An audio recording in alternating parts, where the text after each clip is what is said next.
നിലവിൽ Asim Munir chief of defence forces എന്ന് പറയുന്ന പദവിയിലേക്ക് എത്തിച്ചേർന്നിരിക്കുന്നു. കരസേനാ മേധാവി എന്ന പദവിയിൽ നിന്ന് കഴിഞ്ഞ മാസം അവസാനത്തോടെ വിരമിക്കുകയും ചെയ്തു. പക്ഷെ പുതിയ പദവിയിൽ എത്തി എന്നത് സംബന്ധിച്ചുള്ള ഔദ്യോഗികമായ വിജ്ഞാപനം ഇതുവരെയും പുറത്തിറങ്ങിയിട്ടില്ല. CDF എന്ന് പറയുന്ന പദവിയിലേക്ക് എത്തിയാൽ അസീം മുനീറിന് ആജീവനാന്തകാലം പട്ടാള യൂണിഫോമിൽ തന്നെ കഴിയാൻ സാധിക്കും. മാത്രമല്ല ഈ പദവിയിൽ 5 വർഷം കൂടി ഇരിക്കാൻ കഴിയും. ഇത് നീട്ടിക്കൊണ്ടുപോയിട്ട് ഒരു 2035 വരെ പോകാനും അസീം മുനീറിന് സാധിക്കും. മാത്രമല്ല പാകിസ്ഥാനിലെ ആണവായുധങ്ങളുടെ സമ്പൂർണ്ണ നിയന്ത്രണം ഈ പദവിയിൽ ഇരിക്കുന്ന ആൾക്കാണ്. കൂടാതെ കര, വ്യോമ, നാവികസേന മേധാവിമാരെ നിയമിക്കുന്നത് ഉൾപ്പെടെയുള്ള കാര്യങ്ങളിൽ അന്തിമ തീരുമാനം പ്രസിഡന്റും ക്യാബിനറ്റും എടുക്കുന്നത് പോലെ തന്നെ നിലപാടെടുക്കാനായിട്ട് അസീം മുനീറിനെ പ്രാപ്തനാക്കുകയും ചെയ്യും.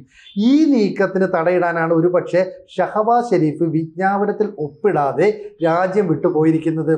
മാധ്യമങ്ങൾ ഇതേക്കുറിച്ചൊക്കെ ചോദിച്ചപ്പോൾ പ്രതിരോധ മന്ത്രിയായ ഖ്വാജ ആസിഫ് പറഞ്ഞത് സമയമാകുമ്പോൾ ഇത് സംബന്ധിച്ചുള്ള വിജ്ഞാപനം പുറത്തിറങ്ങും.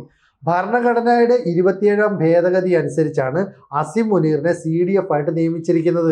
പക്ഷേ ഔദ്യോഗികമായ വിജ്ഞാപനം വന്നിട്ടില്ല. ഇത്തരത്തിൽ ഔദ്യോഗിക വിജ്ഞാപനത്തിൽ ഒപ്പിടാതിരിക്കാൻ വേണ്ടിയിട്ടാണ് ഈ പറയുന്ന ഷഹബാസ് ഷെരീഫ് ലണ്ടനിലേക്ക് പോയതെന്ന് പറയുന്നു. ഖ്വാജ ആസിഫ് പറയുന്നത് അസീം മുനീർ ലണ്ടനിൽ നിന്ന് തിരിച്ചെത്തട്ടെ, അതിനുശേഷം ഇതിൽ ഒപ്പിടുമെന്നാണ് പറയുന്നത്. പക്ഷേ ഈ സൈന്യത്തിനുള്ളിൽ 2 ചേരികൾ ഉരുത്തിരിഞ്ഞു വരുന്നു എന്നുള്ള കാര്യം അസീം മുനീർ കാണുന്നുണ്ട്. കാരണം ഡിഫൻസ് മിനിസ്റ്ററായ ഖ്വാജ ആസിഫിനെ അനുകൂലിക്കുന്ന ഒരു കൂട്ടർ, ഒപ്പം തന്നെ ഈ സൈനിക മേധാവിയായിട്ടുള്ള അസീം മുനീറിനെ അനുകൂലിക്കുന്ന ഒരു കൂട്ടർ, 2 പേരും ശക്തരാണ്. കൂടുതൽ വാർത്തകളും വിശേഷങ്ങളും നിങ്ങളിലേക്ക് എത്താൻ ABC മലയാളം സബ്സ്ക്രൈബ് ചെയ്യുക, ബെൽ ബട്ടണും അമർത്തുക.